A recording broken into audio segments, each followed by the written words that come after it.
6. Divisez vos forces. La stratégie du chaos contrôlé.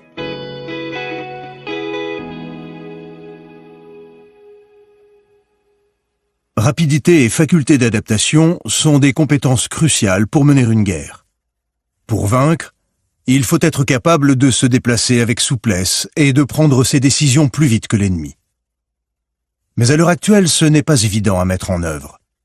Nous avons à notre disposition plus d'informations que jamais, ce qui rend l'interprétation et la prise de décision beaucoup plus difficiles.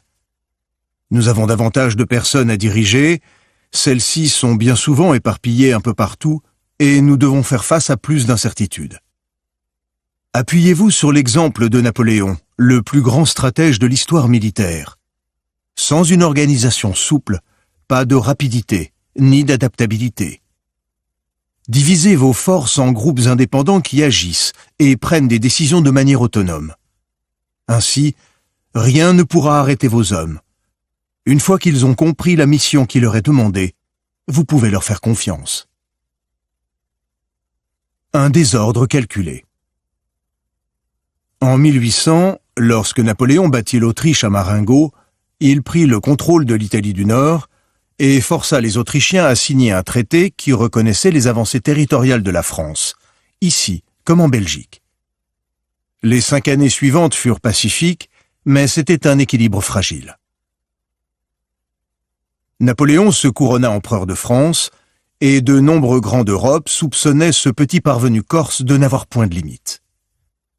Karl Mack, membre influent de la vieille aristocratie militaire autrichienne et intendant général de l'armée, prêchait une guerre préventive contre la France.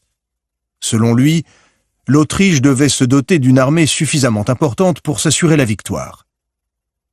Il déclara à ses collègues « À la guerre, le but est de vaincre l'ennemi, et non d'éviter d'être vaincu. » Mack et ses partisans gagnèrent de l'influence, et en avril 1805, l'Autriche, l'Angleterre et la Russie signèrent un traité d'alliance pour combattre la France et l'obliger à redécouper ses frontières.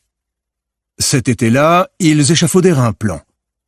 95 000 soldats autrichiens attaqueraient les Français en Italie du Nord pour se venger de l'humiliante défaite de 1800. Puis d'autres troupes comprenant 23 000 hommes sécuriseraient le Tyrol entre l'Italie et l'Autriche. Ensuite, Mack conduirait 70 000 hommes vers l'ouest, longerait le Danube pour atteindre la Bavière, afin que la région, en position stratégique, ne puisse s'allier avec la France. Une fois installé en Bavière, Mack et son armée attendraient l'arrivée de 75 000 Russes. Les deux armées se rejoindraient alors, et cet énorme rouleau compresseur marcherait vers la France. Pendant ce temps, les Anglais attaqueraient par la mer. Chaque zone serait ensuite renforcée pour aboutir à un nombre total de 500 000 hommes, la plus vaste armée jamais rassemblée en Europe. Napoléon, aussi malin qu'il était, ne pourrait pas réunir un nombre d'hommes équivalent. À la mi-septembre, Mack mit en œuvre son plan et suivit le Danube vers Ulm, au cœur de la Bavière. Quelle ne fut pas sa satisfaction quand il y installa son camp. Mack avait le désordre et l'incertitude en horreur. Il essayait toujours de penser à tout, d'arriver avec un plan précis et de veiller à ce que chacun s'y tienne exactement. Il parlait de guerre mécanique. Pour lui, le plan était parfait, rien ne lui avait échappé. Napoléon était fait comme un rat. Quelques années plus tôt, Mack avait été fait prisonnier et contraint de passer 3 ans en France, où il avait eu tout le loisir d'étudier le style de Napoléon. Il avait compris que sa stratégie fétiche était d'obliger l'ennemi à diviser ses forces. Cette fois, il était pris à son propre jeu. Avec les troubles en Italie, Napoléon ne pouvait envoyer plus de 70 000 hommes en Bavière. Dès qu'il franchirait le Rhin, les Autrichiens le sauraient et ralentiraient sa marche. Son armée mettrait au moins 2 mois à atteindre Ulm et le Danube. Entre-temps, les Autrichiens allaient faire la jonction avec les Russes et pénétreraient en France par l'Alsace.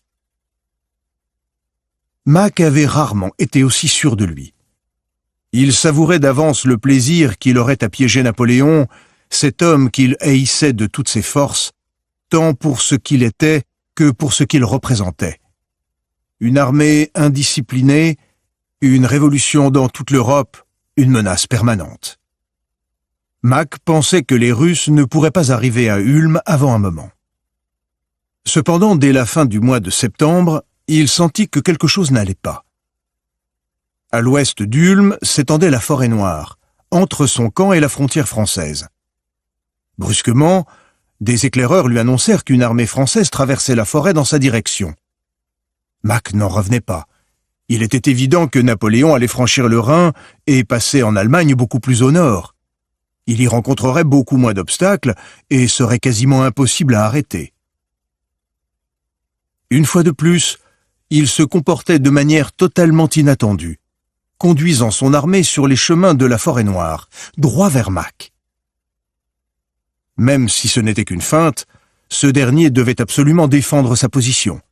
Il envoya une partie de son armée de l'ouest vers la forêt noire pour contenir l'avancée française, le temps que les Russes lui viennent en aide. Quelques jours plus tard, il était en pleine confusion. Les Français continuaient à progresser dans la forêt noire et leur cavalerie était déjà bien avancée. Mack apprit également qu'une importante force française se trouvait quelque part au nord.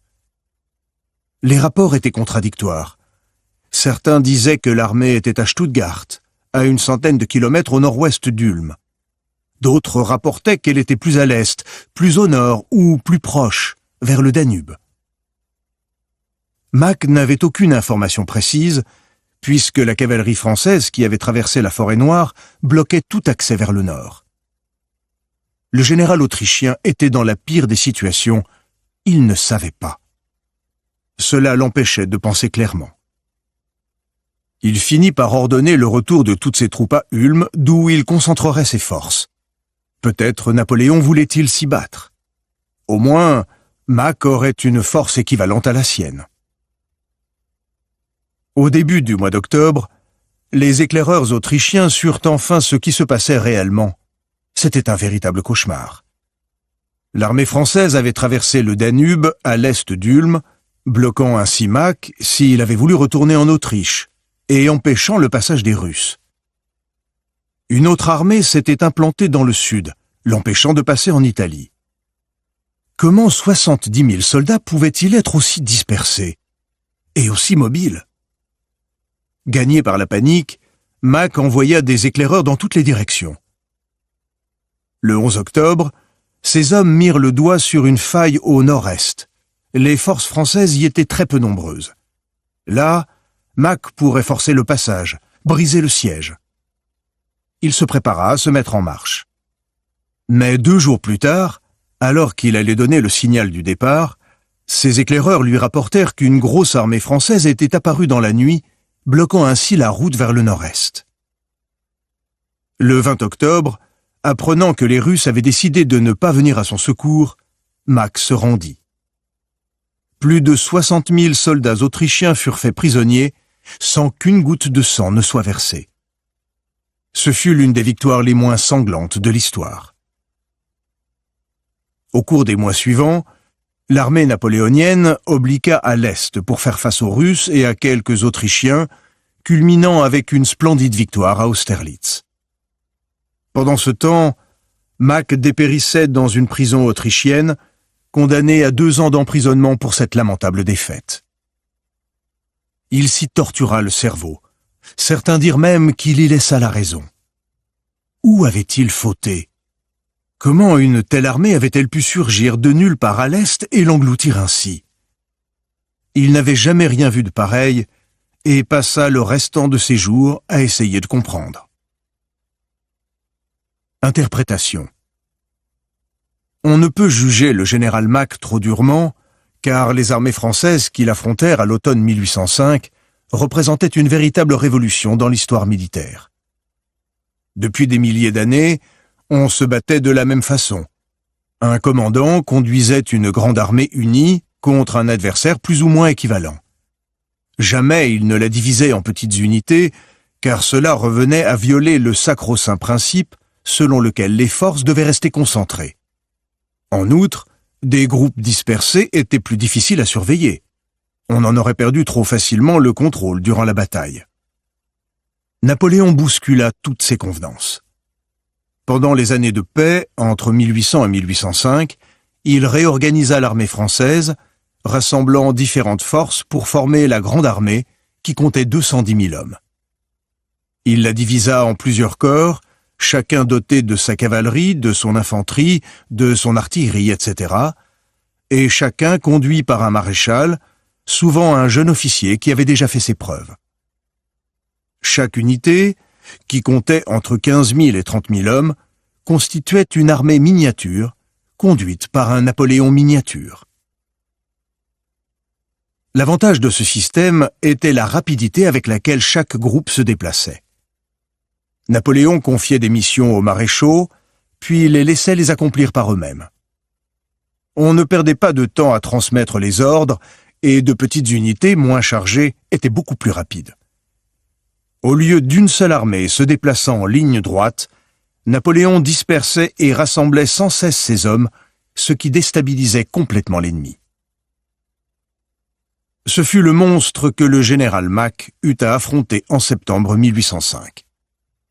Tandis que quelques unités étaient envoyées en Italie du Nord pour contrer le projet d'invasion autrichien, 7 unités s'étaient dispersées à l'Est, en Allemagne.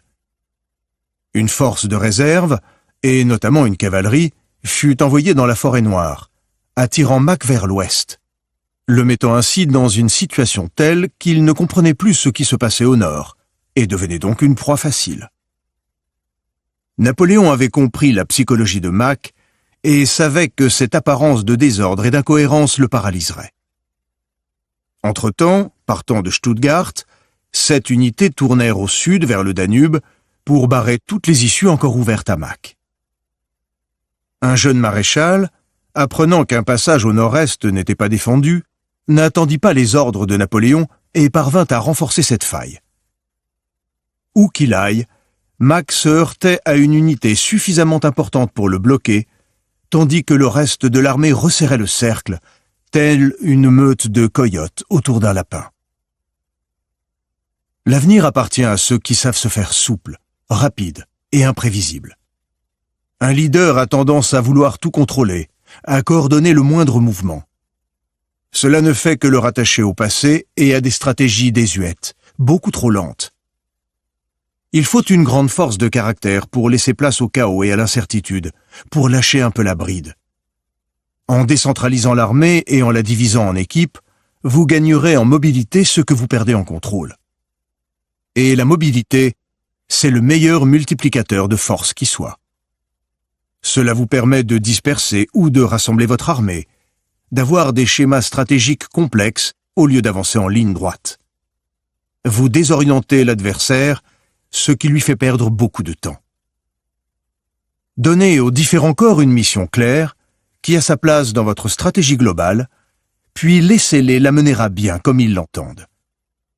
Une petite équipe est plus rapide, plus créative, plus adaptable. Les officiers et les soldats y sont plus engagés. Au final, cette fluidité vous apportera beaucoup plus de pouvoir et de contrôle qu'une domination totale, mais mesquine. Séparés pour vivre, unis pour combattre. Napoléon Bonaparte, 1769-1821. Les clés de la guerre. Aujourd'hui, tout le monde recherche la formule magique qui apporte succès et pouvoir. Les gens ne veulent pas penser par eux-mêmes, ils veulent simplement qu'on leur donne une recette à suivre. C'est ce qui attire le plus en stratégie. Dans leur esprit, la stratégie consiste en une série d'étapes à franchir en direction d'un but, et ils attendent qu'un expert ou un gourou leur explique comment franchir ces étapes. Certains qu'il suffit d'imiter, ils cherchent à savoir très précisément comment s'y sont pris ces grands qui ont réussi. Leur attitude dans la vie est aussi mécanique que leur façon de penser. Pour vous distinguer de ces foules, vous devez vous débarrasser d'un malentendu très répandu. L'essence de la stratégie n'est pas d'accomplir un plan brillant étape par étape, mais de vous mettre dans des situations où vous avez plus de possibilités que votre ennemi. Au lieu de vous accrocher désespérément à l'option A comme la seule valable, La vraie stratégie est de savoir vous positionner de telle façon que vous avez le choix entre A, B ou C, en fonction des circonstances. C'est toute la profondeur de la stratégie qui est le contraire d'une pensée stéréotypée. Sun Tzu exprimait la même chose, quoique différemment. En stratégie, le but est ce qu'il appelait le chi, une position de force potentielle. C'est celle du rocher en haut de la colline, celle de la corde tendue de l'arc. Pour engendrer une force considérable, il suffit de lâcher la corde, de donner une pichenette au rocher. La flèche ou le rocher peuvent aller dans n'importe quelle direction. Cela dépend de la position de l'ennemi. L'important est donc moins de suivre une démarche préétablie que de vous mettre en situation de chi et d'avoir le choix. Napoléon ne connaissait probablement pas le concept du chi de Sun Tzu, mais il a prouvé qu'il le maîtrisait parfaitement. Lorsqu'il positionna ses 7 armées dans un schéma apparemment désordonné le long du Rhin et qu'il laissa ses forces de réserve dans la forêt noire, il était en chi. Où qu'il aille, quoi qu'il fasse, Mack était coincé, les Autrichiens étaient perdus. Napoléon avait toutes sortes d'options, alors que Mack n'en avait que très peu, et toutes vouées à l'échec. Napoléon tendait toujours vers sa propre version du chi, qu'il perfectionna lors de la campagne de 1805. Obsédé par la structure et l'organisation, il inventa le système des corps, faisant de la flexibilité la base même de son armée. La leçon qu'il nous donne est simple. Une organisation rigide, centralisée, vous enferme dans des stratégies linéaires. Une armée fluide et segmentée permet la déclinaison de toutes sortes de plans, des possibilités infinies pour atteindre le chi. La structure, c'est la stratégie, et probablement le choix stratégique le plus important que vous ayez à faire. Même lorsque vous vous voyez confier le commandement d'un groupe déjà bien organisé, analysez sa structure et modifiez-la pour qu'elle réponde à vos attentes. Montrez-vous créatif. Le but, c'est d'être fluide. Ainsi, vous devenez l'héritier direct de Napoléon, autant que de la plus grande machine de guerre des temps modernes, l'armée prussienne, et plus tard l'armée allemande. Peu après avoir subi une défaite cuisante face à Napoléon lors de la bataille d'Iéna en 1806, voir chapitre 2, les dirigeants prussiens firent un examen de conscience. Ils durent reconnaître qu'ils étaient enfermés dans des logiques complètement dépassées. Leur façon d'agir était beaucoup trop rigide. Enfin, les réformateurs militaires comme Karl von Clausewitz furent pris au sérieux et obtinrent du pouvoir. Ils prirent une décision unique dans l'histoire. Ils institutionnalisèrent leur succès en créant une structure militaire supérieure. Le cœur de cette idée révolutionnaire était la création d'un corps général constitué d'une poignée d'officiers entraînés et qui avaient fait des études de stratégie, de tactique et de commandement. Il arrive qu'un roi, un premier ministre ou même un général soit incompétent en affaires militaires. Ce groupe d'officiers brillants et surentraînés en compenserait les faiblesses. La structure de ce corps ne serait pas figée. Chaque nouveau dirigeant pourrait en modifier la taille et le fonctionnement pour s'adapter aux besoins de l'époque. Après chaque campagne ou chaque entraînement, chacun s'auto-évaluerait pour estimer la qualité de sa performance. Une section à part fut créée pour ces examens et pour l'étude de l'histoire militaire. Le personnel apprendrait de ses erreurs et de celles des autres. Ce serait un travail permanent, sans cesse renouvelé. La réforme la plus importante fut le développement de l'Auftragstaktik, tactique de commandement par mission. En allemand, il existe 2 mots pour traduire ordre, Auftrag et Befehl. Le Befehl est un ordre qu'il faut respecter à la lettre. L'Auftrag est beaucoup plus général. C'est un but, une directive à suivre dans l'esprit, mais non à la lettre. L'Auftragstaktik, inspiré par leur pire ennemi Napoléon, et la liberté qu'il donna à ses maréchaux, fut la règle d'or de cette équipe d'officiers. On leur apprit la philosophie allemande de la guerre, la rapidité, le passage à l'attaque, etc. Puis ils s'exercèrent pour apprendre à penser par eux-mêmes, à prendre des décisions en accord avec cet état d'esprit et adaptées aux circonstances du moment. Lorsqu'ils partaient se battre à la tête d'une unité, on leur assignait une mission à accomplir, rien de plus. Ils étaient jugés sur leurs résultats et non sur la façon dont ils les avaient obtenus. Hormis quelques interruptions, ce modèle resta en place de 1808 à la fin de la Seconde Guerre mondiale.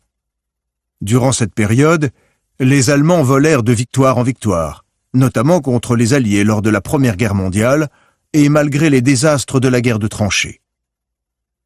Ils connurent leur apogée avec la victoire militaire la plus écrasante de l'histoire moderne, l'invasion de la France et des Pays-Bas en 1940.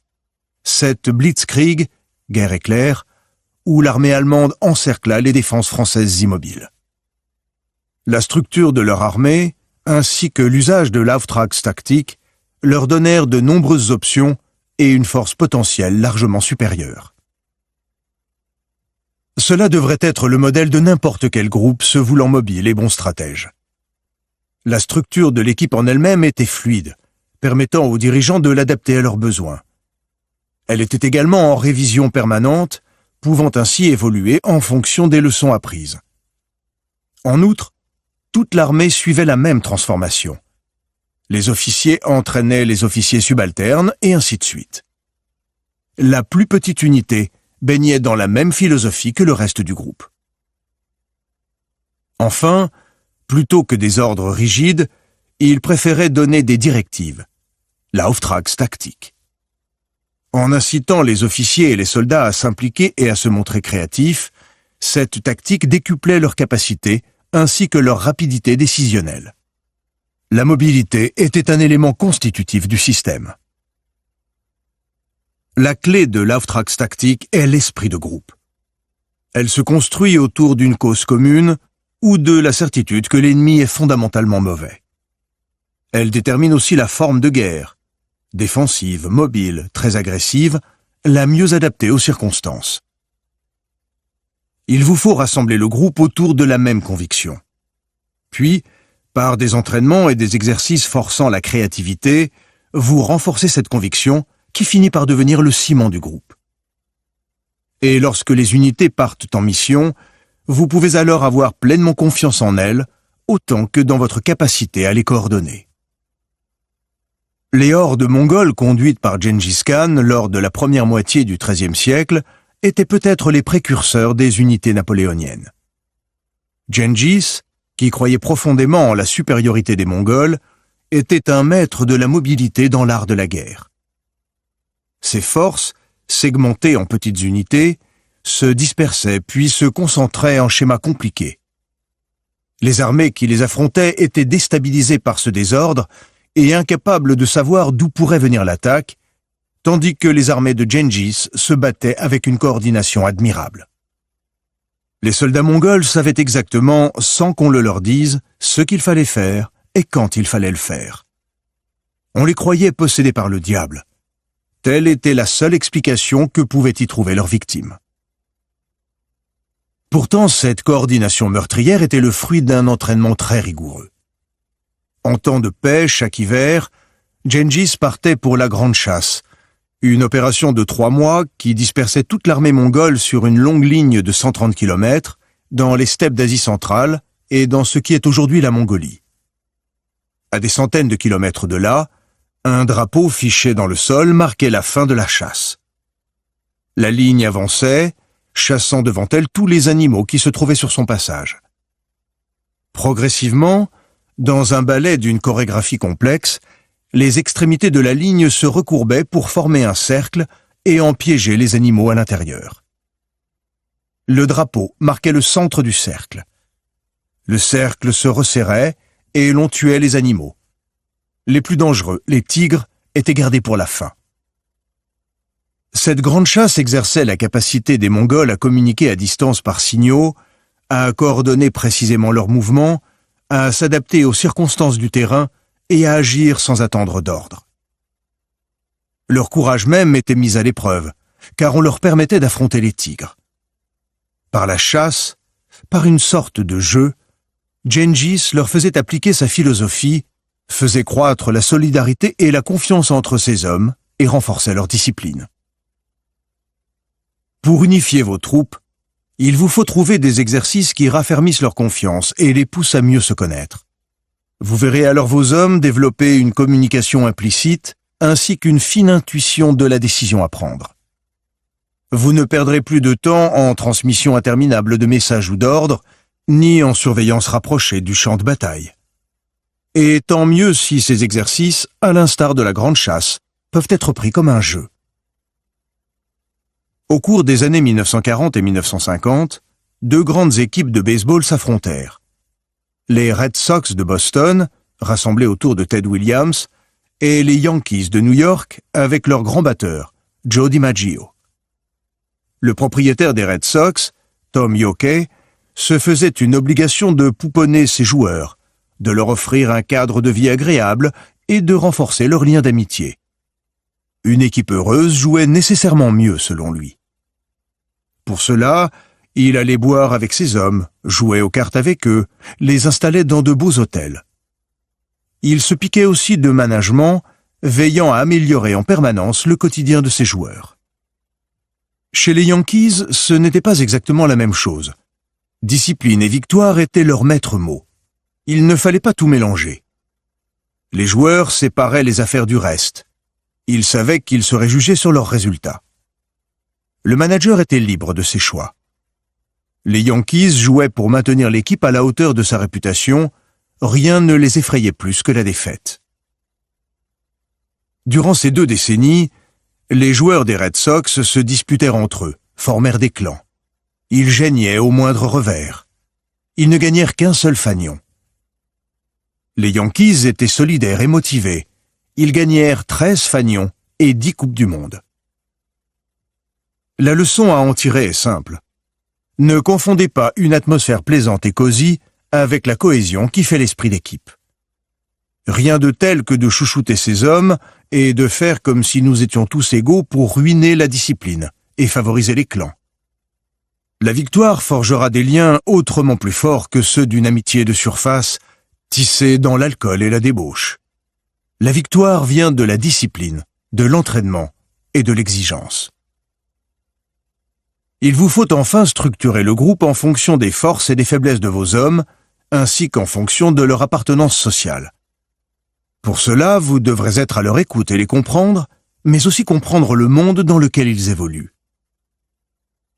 Pendant la guerre de sécession américaine, les généraux nordistes eurent quelques difficultés avec leurs hommes, tous issus de milieux populaires.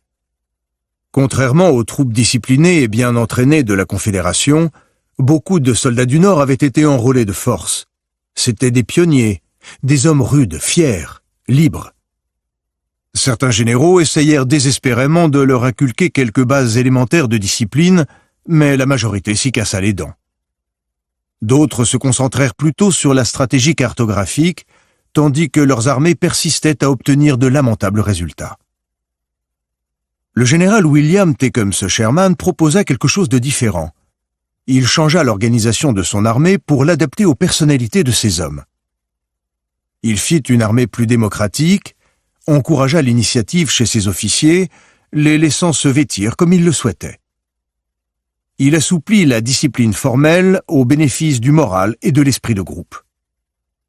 Comme la plupart des colons, ces hommes étaient des nomades. Ils avaient besoin de mobilité. Il exploita donc ce besoin et maintint son armée en perpétuel mouvement, marchant toujours plus vite que ses ennemis. De toutes les armées de l'Union, celle de Sherman fut la plus redoutée et la plus efficace. Tout comme Sherman, ne vous battez pas contre les particularités de vos hommes. Mieux vaut savoir en tirer avantage. C'est une façon d'augmenter votre propre force. Soyez créatifs, adaptez la structure du groupe à vos besoins et gardez l'esprit aussi souple et modulable que l'armée que vous dirigez. Image, la toile d'araignée. La plupart des animaux attaquent en ligne droite. L'araignée tisse une toile, adaptée au lieu où elle se trouve, et selon un schéma précis, simple ou complexe. Une fois la toile tissée, tout le travail est fait. Pas besoin de chasser. L'araignée n'a plus qu'à attendre le prochain innocent qui tombera dans ses filets à peine visibles. Autorité. Déplacez-vous quand vous êtes à votre avantage et créez des changements de situation en dispersant et concentrant les forces. Dans les occasions où il s'agira d'être tranquille, qu'il règne dans votre camp un calme semblable à celui qui règne au milieu des plus épaisses forêts. Lorsque, au contraire, il s'agira de faire des mouvements et du bruit, imitez le fracas du tonnerre. Sun Tzu, 4e siècle avant Jésus-Christ, l'art de la guerre. A contrario. Dans la mesure où la structure de l'armée doit être adaptée aux individus qui la composent, cette règle absolue de la décentralisation est elle-même flexible. Certaines personnes répondent mieux à une autorité ferme. Même si vous préférez laisser de la marge à vos hommes, il y aura des moments où il faudra serrer la vis et restreindre les libertés. Un bon stratège ne grave rien dans le marbre. Il réorganise son armée lorsque les circonstances l'exigent.